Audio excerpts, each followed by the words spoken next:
오늘의 사연 시작합니다. 안녕하세요. 저는 제주도 사는 결혼 5년 차에 현재 3살짜리 딸아이를 키우고 있는 주부입니다.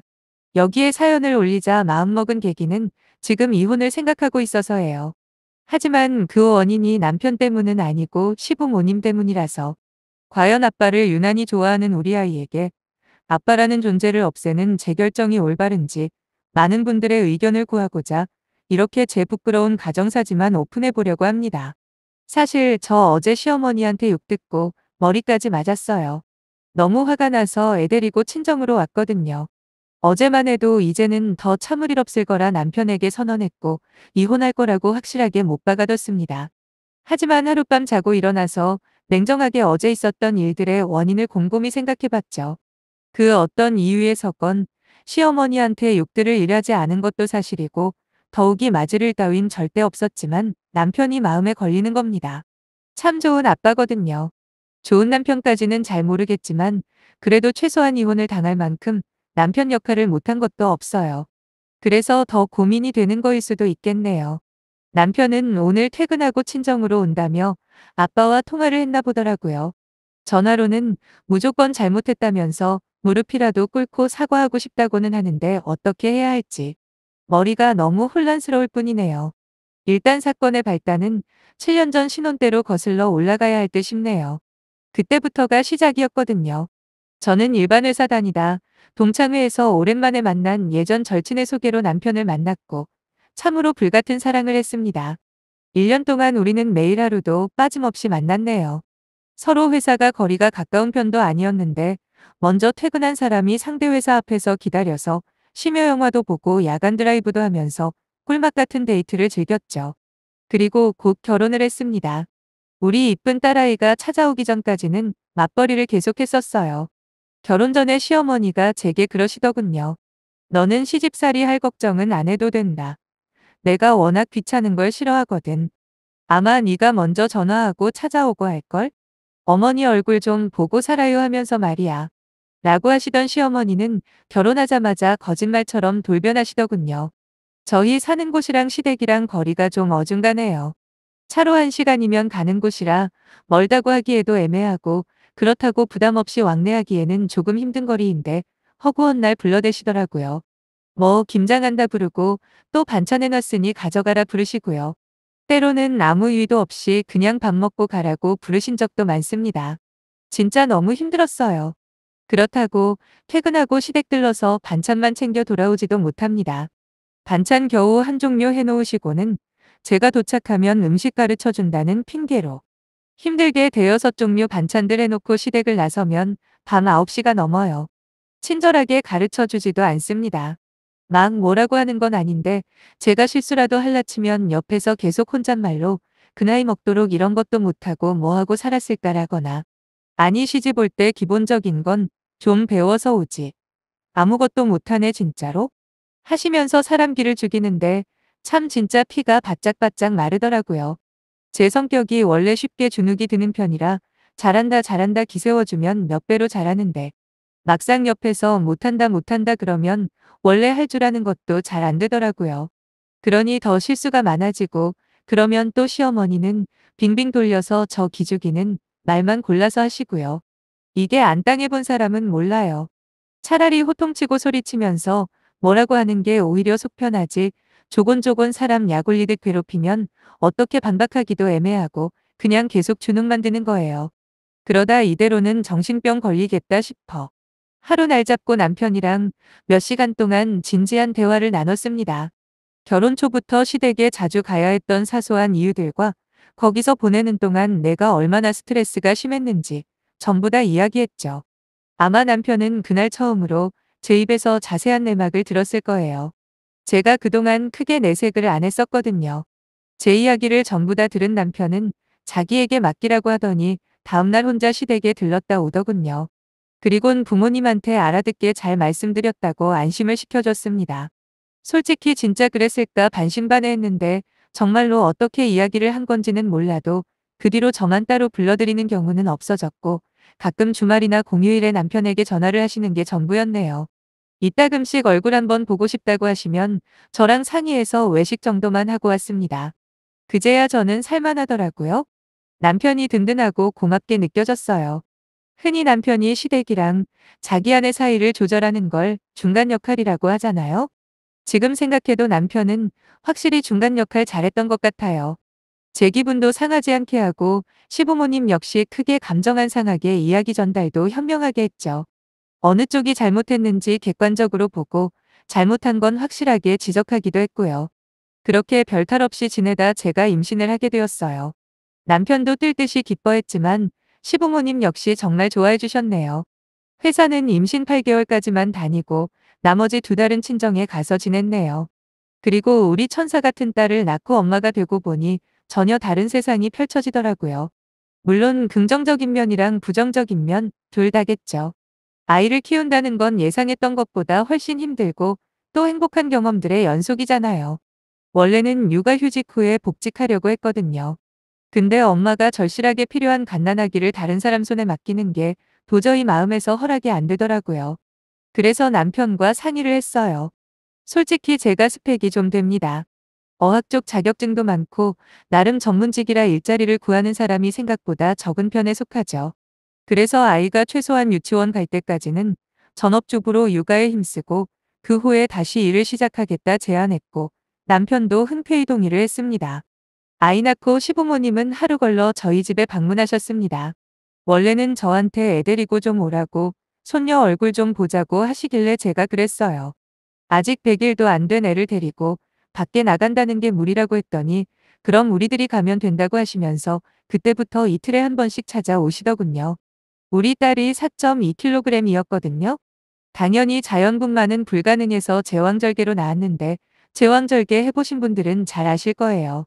아이 낳을 때는 마취하고 낳으니 몰라도 막상 마취 풀리고 절개 부위가 완전히 아무는 데까지 얼마나 아프고 오래 걸리는지를요. 어떤 사람들은 수술 부위 제대로 났는데 1년이 넘는 사람도 있다고 하더라고요. 아무튼 저는 몸조리도 제대로 안 끝난 상태라 특히 남편 없을 때 시부모님 오시면 뭐라도 대접도 못 해드리고 몸도 겨우 가누는데 불편하긴 얼마나 불편한지 몰라요. 그래도 저 한마디도 안 했습니다. 얼마나 손녀가 보고 싶으면 이렇게 자주 오실까 했거든요.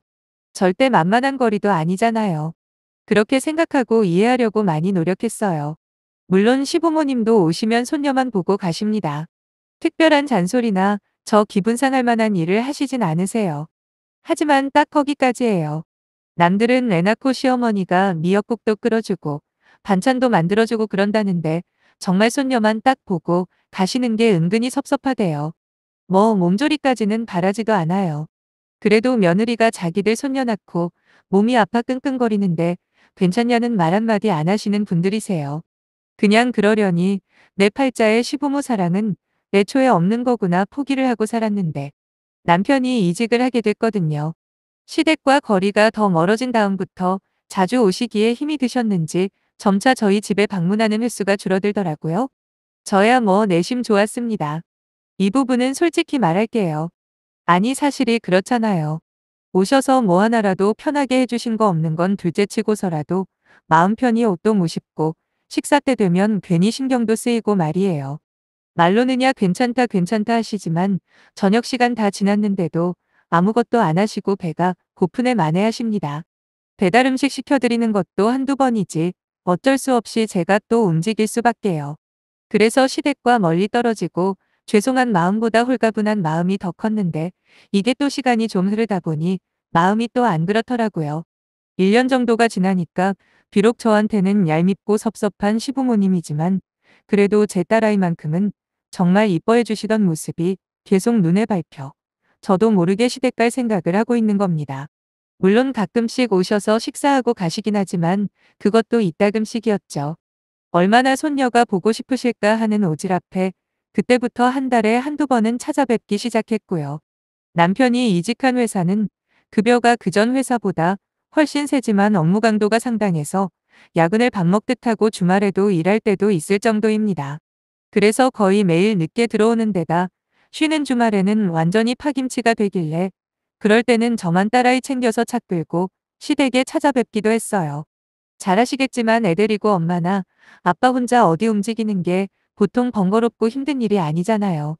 기저귀, 젖병, 분유통, 여벌옷, 그리고 5만 가지 장난감 등등. 정말 필요해 보이는 것만 싸도 어느새 가방 몇 개는 그냥 되는데 저라고 주말에 집에서 편히 쉬고 싶지 않겠어요? 남편 쉬는 날 맡기고 바람도 좀 쐬고 싶고 아이와 24시간을 붙어 있다 보면 어쩔 때는 아무리 내 아이라고 해도 이유 없이 미워질 때가 있는데 그럴 때 딱 1시간이라도 카페 같은 곳에 가서 커피 한 잔 마시고 들어오면 또 일주일 살아갈 에너지도 없고 그러는데 저라고 왜 안 그러고 싶겠어요. 하지만 나 힘든 거 조금만 참으면 시부모님에게 손녀 얼굴 보여드릴 수 있다는 그런 착한 며느리 병에 제대로 걸려버려서 시댁에 다녀오면 아주 녹초가 되는데도 남편 없이 다녀온 적도 꽤 됩니다. 남편도 제게 늘 진심으로 고마워했고요. 제가 혼자 시댁에 다녀올 때면 자기 깨워서 같이 가지 그랬냐면서 집안 대청소 다 해놓고 빨래며 저녁밥까지 합니다. 그런 남편의 모습에 아마 저도 더 시댁에 잘하려고 했던 것 같네요. 여기서 만약에 시부모님이 제게 고마운 마음을 가지셨거나 미안해하는 기색이 조금이라도 보였다면 아무 문제가 없었을 겁니다. 아니, 오히려 제 성격상 더 자주 찾아뵈려고 온갖 노력을 더 했을 거예요. 하지만 안타깝게도 시부모님에게는 그런 인간적인 모습이 없었어요. 제가 다시 시댁에 딸아이와 방문하기 시작한 후로 당신들이 저희 집에 오는 경우가 완전히 없어졌습니다. 아마도 직접 찾아오지 않아도 제가 알아서 때 되면 얼굴 보러 가니 얼마나 편했겠어요.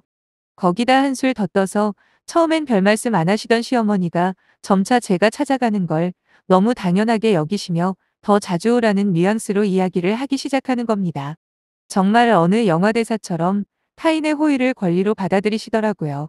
한 달에 한두 번 오는 건 너무 적은 것 같다. 차라리 매주 한 번씩 오면 딱 맞을 텐데 라면서 본인들은 오실 생각은 하지도 않으면서 저더러만 오라고 하는 말을 들을 때마다 속이 부글부글 끓더군요. 괜한 짓을 했구나 싶으면서 그래도 제 딴에는 며느리돌이랍시고 보고 싶은 손녀 데리고 얼굴 보러 들르는 건데 시아버지라면 몰라도 시어머니는 자기도 애 키워본 같은 엄마로서 애기 데리고 움직이는 게 얼마나 고된 건지 아시는 분잖아요. 그런데도 저런 소리를 하는 걸 보면 사람들 말대로 시어머니들만 따로 다니는 학원 같은 게 있나 싶을 정도예요. 어떻게 하면 며느리를 괴롭힐까? 어떻게 하면 말도 안 되는 소리로 며느리 복장 터지게 할까? 뭐 이런 것만 배우는 학원 말이에요. 그렇게 슬슬 마음속에 불만이 쌓이고 있을 무렵 제대로 저를 폭발하게 만드는 일이 있었는데 바로 어제였어요. 토요일이라 남편과 함께 시댁에 들렀죠. 저번 달에 한 번밖에 방문을 못해서 이번 달은 2번 정도는 가자 마음먹고 지지난주에 들렀음에도 불구하고 기분 좋게 가서 점심 먹고 이런저런 이야기를 하는데 저희 아이가 요즘 매우 까칠한 시기거든요. 엄마랑 아빠 빼고는 전부적으로 생각하는지 누가 안기라도 하면 울고불고 자지러집니다. 근데 하필 그날따라 유난히도 기분이 안 좋던 딸아이가 시어머니 품에 안기자마자 또 자지러지게 울기 시작했는데 시어머니가 제가 자주 안 오니 외할머니를 낯설어 하는 거 아니냐며 버럭 화를 내시는 게 아니겠어요? 옆에서 남편이 그게 무슨 소리냐고 말리는데도 작정을 하셨는지 시어머니는 그동안 서운했던 걸 하나부터 10까지 다 읊어대시는데 정말 해도 해도 너무하시대요. 어쩜 그리 자기 기준에서만 말을 하는지 말이에요. 그래서 저도 지지 않고 한마디 했습니다. 한 달에 최소 한두 번은 남편이 오던 안 오던 꼬박꼬박 찾아오는 게 그리 쉬운 일은 아니라고 어머님 아버님 손녀 얼굴 한번 더 보시라고 온 건데 그게 그렇게 성에 안 차시냐고 어떻게 어머님 입장만 생각하시냐 이렇게 따졌어요. 거기다 남편까지 시어머님께 화를 내며 같이 따지다 옆에서 보고만 있던 시아버지에게 뒤통수 한 대 맞았고요. 그걸 본 시어머니는 저 때문에 자기 아들 맞이를 만들었다고 하시면서 제 머리도 한 대 치시는 거예요. 그 순간 앞이 깜깜해지면서 아무 생각도 들지 않더라고요. 완전히 맛이 가버렸죠. 생각을 해보세요. 조금이라도 잘못한 게 있어야 이해하려고 노력이라도 하죠. 전 지금도 시어머니한테 맞을 일 따위는 하나도 한 거 없다고 자신하거든요. 그래서 저도 모르게 시어머니 밀어버렸습니다. 같이 맞받아 칠 수는 없잖아요. 제 나름대로 화를 표현한다고 한 게 그냥 밀어버리는 것밖에 없었네요. 그리고 모두 벙쪄 있는 상황에서 애 데리고 친정에 와 있는 상태고요. 남편은 친정 도착하고 얼마 안 있다가 통화는 했어요. 제게 이런 일 당하게 해서 미안하다면서 일단은 부모님 진정시켜드리고 오늘 찾아오겠다고 해서 지금 기다리고 있는데 정말 어떻게 해야 할지 확신이 안 서네요. 그냥 하소연이라도 해보고 싶은 마음뿐입니다. 잘 해결되던 안 되던 뒤시여기는 다시 남기러 올게요. 후기 글입니다. 어느 정도 상황 정리가 돼서 이제는 좀 홀가분한 마음으로 글을 쓰네요. 결론부터 말씀드릴게요. 이혼은 안 하기로 했어요. 아무리 생각해도 시부모님 잘못과 남편을 하나로 취급하기에는 그동안 남편이 잘못한 게 크게 생각이 안 나더라고요. 이 모질이 등신아 하실 분들도 충분히 이해합니다. 하지만 제가 먼저 맞았다고는 해도 며느리인 저도 시어머니를 민권 사실 아니겠어요? 근데 남편은 그 일에 대해서는 한마디도 하지 않았어요. 그저 저희 집에 오자마자 무릎 꿇고 저희 아빠랑 엄마에게 계속 죄송하다고 빌더군요. 오죽하면 나중에는 아빠랑 엄마가 먼저 일어나라고 했는데도 너무 부끄러워 못 일어나겠다고 하는 남편을 보면서 문득 이런 생각이 드는 겁니다. 그래, 저 사람이 무슨 죽을 죄를 지었다고 장인 장모 앞에서 저렇게 죄스러워해야 하나. 처음부터 오지랖 부린 건 난데. 시부모님 성격 뻔히 알면서도 혼자 마음 약해져서 설치다가 이렇게 된 부분도 분명히 있는 건데. 그리고 무릎 꿇고 있는 자기 아빠한테 가서 계속 안아달라는 딸아이를 본 순간 저는 그냥 마음이 자동으로 굳어지더라고요. 그래서 남편 데리고 방으로 들어갔어요. 그리곤 말했죠. 시부모님한테 사과받을 거라고요. 말도 안 되는 걸로 트집 잡고 욕한 부분이랑 폭력 행사한 거 그 두 가지에 대해서는 어떻게 해서든 사과는 꼭 받고 넘어갈 거라고 했습니다. 그래야 나도 어머님 밀친 거 사과할 거라고. 하지만 선후 관계는 확실히 하자. 만약에 사과하실 생각이 없다면 난 당신 부모님 없다고 생각하고 살 거다라고 했고요. 남편은 자기도 그렇게 생각한다고 꼭 사과하시라 말씀드리겠다 약속을 했는데 사실 사과하던 안 하던 아무 상관없습니다. 남편의 마음만 확인하면 된다고 생각했거든요. 생각해보세요. 사과를 하시면 그거대로 앞으로 이런 일 안 생겨서 제 입장 확실히 정리되는 거고 사과를 안 하시면 말 그대로 안 보면 되는 거예요. 이래나 저래나 제겐 이득인 거죠. 나름 현명한 해결 방안 알려주신 분들이 많으셨는데 일단 감사하고요.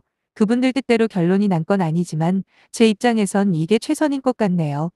앞으로 이런 일 다시는 안 생기길 바라면서 여기서 줄일까 합니다. 안녕히 계세요.